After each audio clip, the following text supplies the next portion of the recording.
Yeah, we have a few we're more minutes using as well. daily to But really look the at those question entry here, points, although I don't think they going understand through where you previous bought day's high, Netflix, but they're pullback buys, saying pivot the S&P points. is rising. But I always assuming an consult the RS weekly. I never rising, while trade Netflix a is stock without basing, the looking at the RS is daily going and the down with the weekly. red arrow. And we're going Mark to go over stated only chart filter analysis stocks with RS very above much in 90, depth, and we'll go as through those Netflix's daily weekly RS is charts, and probably you'll see downtrending, precisely what assuming a we're lower looking than for. that. He's assuming it's lower than 90.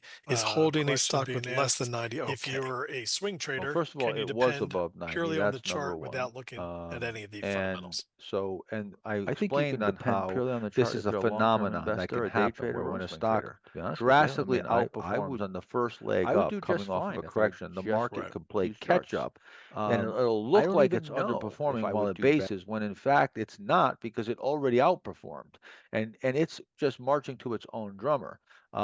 So this would be fine, but I pointed this out in a couple instances where FSI was a similar, and even to a certain degree, NVIDIA did this. Although the relative strength line was moving up quite sharply when the stock was moving up off the bear market low, and then when it consolidated, it went sideways. But what was the other part of the question? Basically, if you owned it, is it okay holding a stock that is lower than 90? Oh yeah. Well, look, I even buy stocks that are lower than 90. I prefer though. I want to buy. Look, if I had my choice, all things being equal, I'd buy every stock would be. In our case, our RPR goes to 100. IBD has 1 to 99. We have 1 to 100. So ours would be 100, but all mine would be 100, 99, 98s.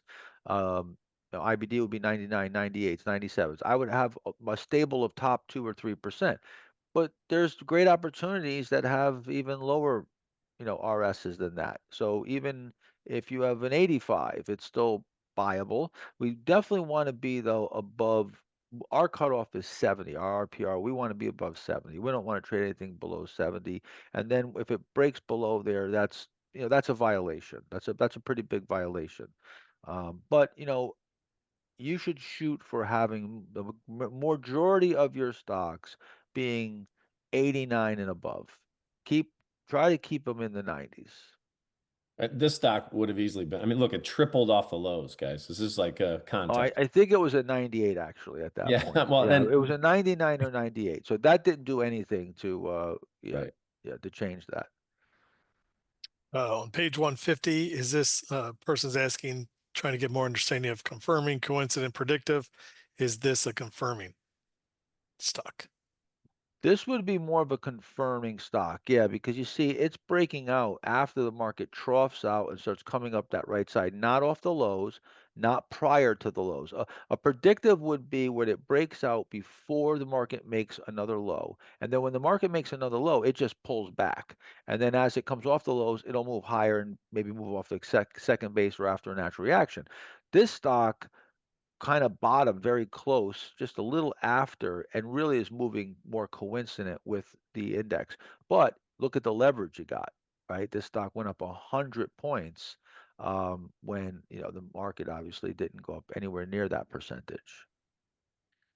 Same chart, different question, different person asking if you can explain again the use of leverage that you're showing on these charts.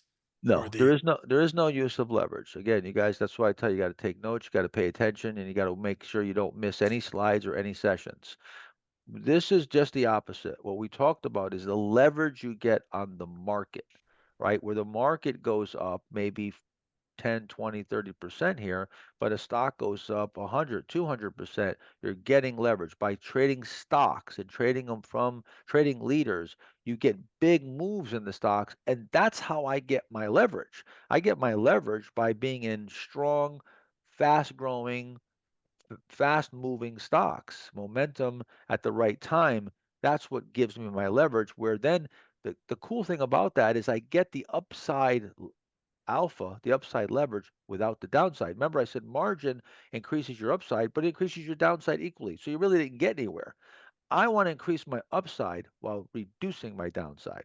My goal is to get lesser and less downside and more upside, and to do the complete opposite of what margin does. On 153, high alpha, low standard deviation is what I'm after. 153.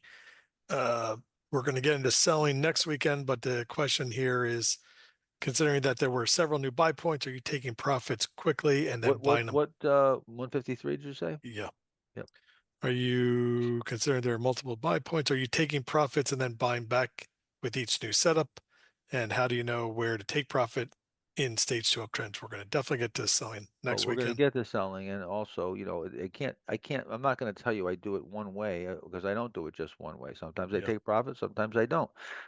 This is what you have to figure out with your plan and what kind of trader you are. If you're swing trading or if you're long-term investing, and what your goal is in the stock, how much turnover you want to do. So there isn't an answer to that as far as a black and white what I do each time.